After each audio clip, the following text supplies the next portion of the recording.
Bonjour, mon nom est Fabrice Gildache. Je suis très content encore d'être parmi vous. Je crois que vous avez déjà suivi quelques vidéos et que certainement ça vous a instruit, comme on dit en anglais, somehow. Aujourd'hui, j'ai un message, je veux parler à mes frères.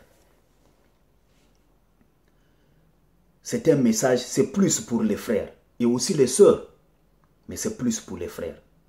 Mais les sœurs aussi peuvent écouter. Mon frère écoute ce message au moins 2 à 3 reprises. Ma sœur écoute ce message au moins le double, au moins à 10 reprises. Mais je m'adresse plus aux hommes. Alors, mon message d'aujourd'hui concerne les impératifs d'un homme envers une femme. 6 impératifs qu'un homme a envers une femme. Ce qu'il doit avoir. Il doit avoir ou bien doit faire, doit exécuter ces 6 choses-là avant d'aller s'engager avec une femme. 6 impératifs. Ce sont des impératifs, comme on dit en anglais, it must. C'est des choses qu'il faut appliquer.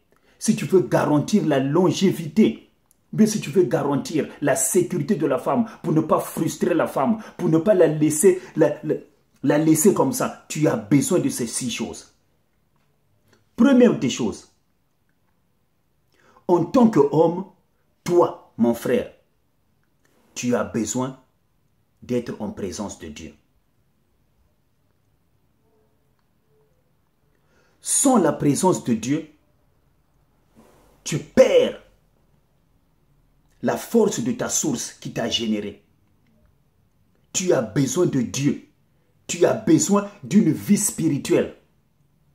Un homme qui ne connaît pas Dieu, un homme qui n'a pas une vie spirituelle, a tendance à maltraiter la femme. Tu n'as jamais remarqué? Connaître Dieu ou être en présence de Dieu, je ne parle pas d'aller à l'église. Je ne parle pas de devenir un pasteur. Je ne parle pas de devenir un prédicateur. Je ne parle pas de devenir bishop, trishop ou quadrishop. Je ne parle pas de devenir un faux prophète. Je ne parle pas de devenir un pasteur sapeur. Je ne parle pas de ça. Mais je parle d'appliquer les principes divins. Tu dois savoir comment appliquer les principes divins.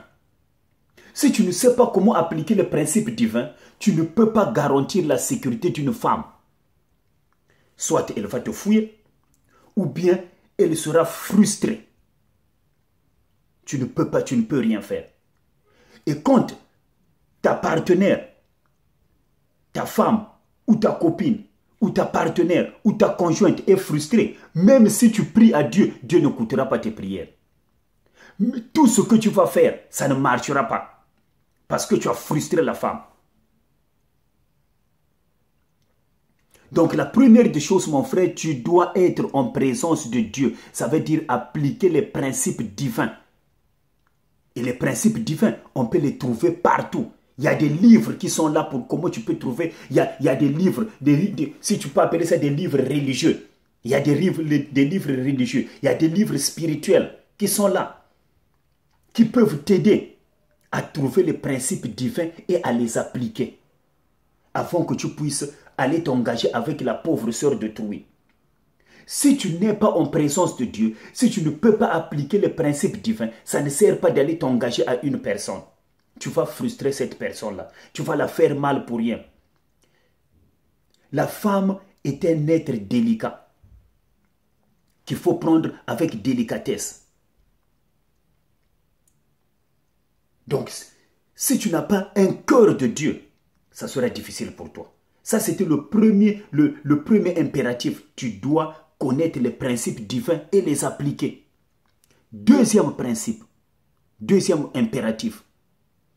Tu dois avoir un travail. Beaucoup de gens, ils n'ont pas de travail. Ils ne travaillent pas. Mais il va chercher une femme. Il va chercher une femme qui travaille pour que cette femme-là puisse lui donner de l'argent. Non. En tant qu'homme, tu dois avoir une source de revenus. Voilà pourquoi il y a maintenant des problèmes dans les couples par-ci par-là. La femme fait plus d'argent que l'homme. Et ça crée des problèmes. Toi, l'homme, tu dois être toujours devant. Tu dois être devant, tu dois avoir une source de revenus. Ta vie doit être déjà bien établie. Tu dois avoir déjà...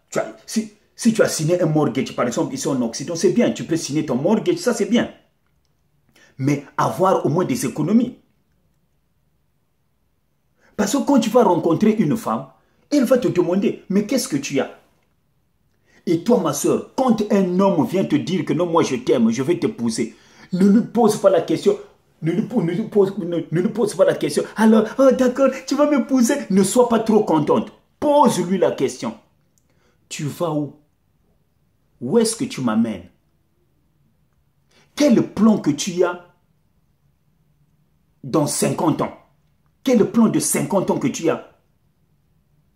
Qui garantit notre vie entre toi et moi? La majorité des gens, 99% de la population mondiale, surtout les hommes, ils n'ont pas un plan. Mais il faut seulement prendre une femme. Tu n'as pas de plan de vie. Moi, j'ai un plan que j'avais déjà tracé jusqu'en 2030. Comment je vais agir dans ma vie? Tu dois avoir un plan. Tu dois avoir une source de revenus. Il ne faut pas confondre le travail et un boulot. C'est quoi le travail? Le travail, non, c'est ce que tu es venu faire sur la terre. C'est ton don. Toute personne est venue sur la terre avec un don. Personne n'est venu sur la terre empty, comme on dit en anglais, vide. Ça n'existe pas. Tout le monde est venu avec quelque chose. Tu vas te rendre compte, quand on était des enfants, on avait des dons. On avait des choses pour lesquelles on avait des intérêts. Mais au fil des années, ces rêves-là sont partis. Pourquoi? Parce que tu n'as pas reconnu ton travail. Ton travail, c'est les dons que Dieu t'a donnés. Il y a de ceux qui ont des dons de musique. Ils ont abandonné ça en cours de chemin pour aller travailler pour quelqu'un. Il y a des gens qui ont le don de football. Il y a des gens qui ont le don de basket. Si tu as un don pour jouer au football, personne ne peut t'enlever, personne ne peut te chasser du football. Parce que tu es né pour ça. Un homme doit d'abord découvrir son travail. Il doit découvrir son don. Qu'est-ce que tu es venu faire sur la terre? Avant d'aller chercher une femme, tu dois découvrir qu'est-ce que tu es venu faire sur la terre. Est-ce que tu es venu seulement pour travailler pour quelqu'un? Est-ce que tu es venu pour aller soulever les cartons? Est-ce que tu es venu sur la terre pour aller travailler seulement dans les bureaux? Il y a des gens qui pouvaient être des grands musiciens, mais aujourd'hui, ils sont en train de travailler pour les gens. Ta richesse ne se trouve pas dans ton boulot, mais ta richesse se trouve dans ton don. Le don que Dieu t'a donné quand tu es venu sur la terre. C'est là où se trouve ta richesse. Va chercher ton don.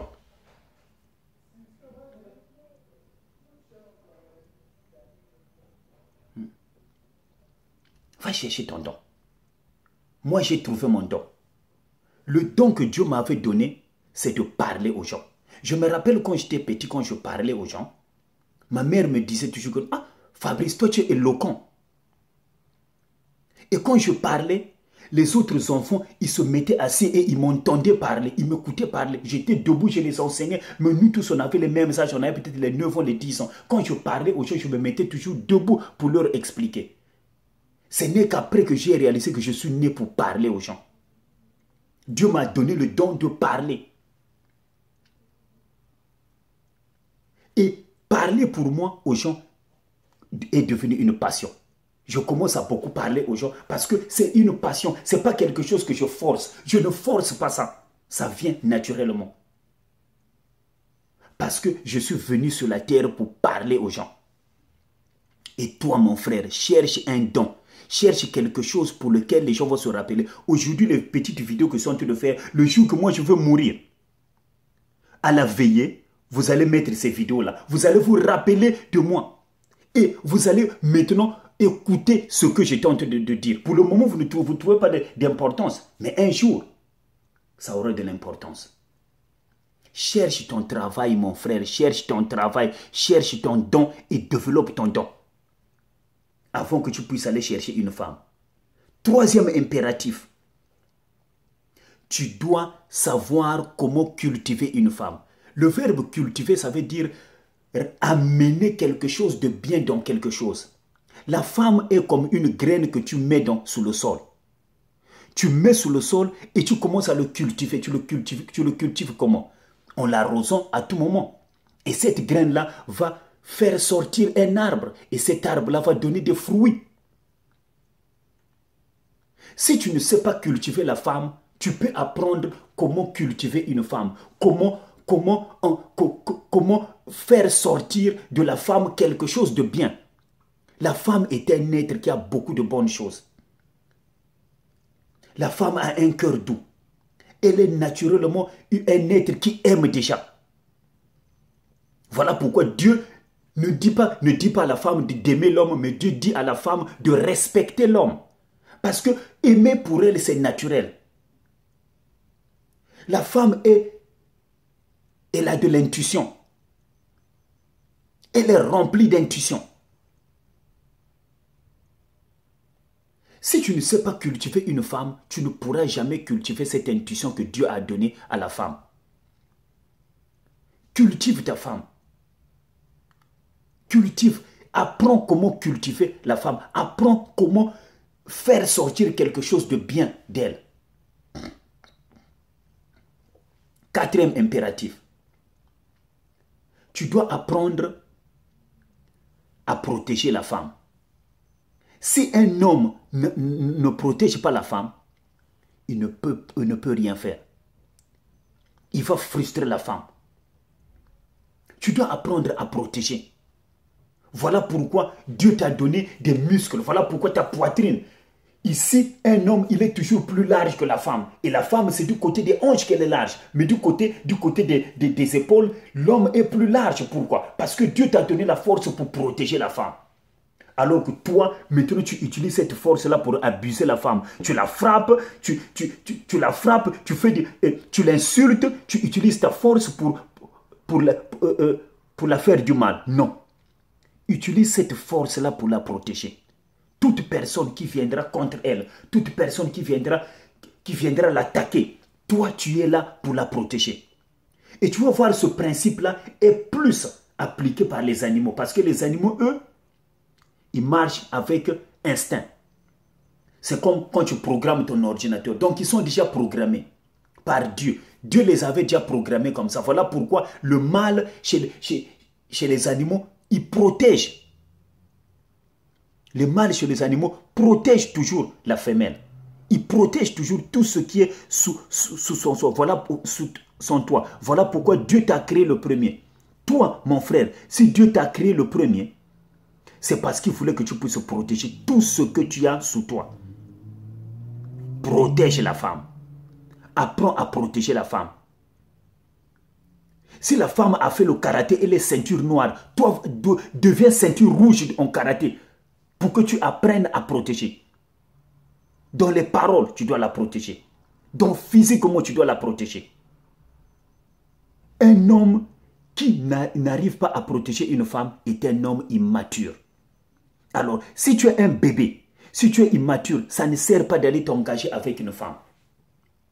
Laisse la sœur de Truie tranquille. Laisse-la tranquille. Si tu ne peux pas la protéger, laisse-la tranquille. Cinquième impératif. Un homme doit apprendre comment enseigner à la femme. Un homme est un enseignant. Pourquoi il y a des problèmes dans le foyer? Parce que la femme a plus de connaissances que toi. Moi, j'avais pris une décision que ma femme ne doit pas avoir plus de connaissances que moi. Je dois toujours connaître, je dois connaître beaucoup parce que j'ai beaucoup à l'enseigner. Moi, je ne peux pas vivre seulement avec une femme qui est récalcitrante. Mais une femme qui est réceptive, elle apprendra beaucoup de moi. Parce que j'aime enseigner. Et j'aime enseigner la femme. Voilà pourquoi tu vas voir une bonne femme qui respecte un mari va toujours lui demander: qu'est-ce que tu penses? Qu'est-ce qu'on va faire? Mais toi, comme tu es stupide, tu vas dire: alors, mais qu'est-ce qu'on va faire? Qu'est-ce qu'on va faire? Non, tu ne dois pas faire ça. Elle est en train de chercher des informations. Elle veut savoir quels sont tes plans. Comment tu vas mener la famille. Elle veut écouter de toi de quelque chose. Mais si tu n'as rien, si tu ne connais rien, combien de livres que tu lis par jour, toi? Tu dois apprendre une résolution. Moi, j'avais pris une résolution. Je dois acheter un nouveau livre par mois. Et généralement, quand je lis mes livres, je les donne aux amis qu'ils puissent aussi lire. Avant, j'avais toute une grande bibliothèque. Mais maintenant, je commence à réduire les livres parce que j'en ai trop. Si je vous dis combien d'argent que j'ai investi pour les livres, vous n'allez pas croire. Parce que je ne veux pas être stupide. Je dois étudier pour enseigner la femme, pour enseigner mes enfants, pour enseigner mes compagnons. Pourquoi? Même il y a quelque part, il est dit que mon peuple périt par manque de connaissances. Tout ce que tu ne connais pas, tu ne peux pas les transmettre à tes enfants. On transmet seulement quelque chose que tu connais. Tu vas transmettre l'ignorance à tes enfants si seulement c'est que tu ne connais rien. Ne passe pas ton temps seulement à rester à la télé, allumer la télé, regarder les chaînes de la télévision. Non. Passe plus de temps à étudier. Pas étudier, oh non, nous avons étudié à l'école, nous avons étudié à l'université. Non. Apprends la vie. Apprends la vie. C'est quoi la vie? C'est quoi vivre avec les gens? Apprends ce genre de choses-là. Comment enseigner la femme? Comment enseigner mes enfants? Comment enseigner ceux qui sont autour de moi? C'est ça dont tu as besoin. Et là, si le sixième impératif, le dernier, tu dois garder la parole de Dieu. Donc, je te dis, premier impératif, sois dans la présence de Dieu. Deuxième impératif, aie une source de revenus, un travail. Troisième impératif, apprends à cultiver la femme. Quatrième impératif, apprends à enseigner la femme. Cinquième impératif, apprends à protéger la femme. Et sixième impératif, garde la parole de Dieu. Je te dis que si tu appliques les 6 impératifs là, tu vas me donner raison. Remember, God is always good. Et si tu le reconnais, tu auras des résultats qui te collent. Ça, c'est Fabrice Gildache. Je vous souhaite une bonne journée. À bientôt. Merci.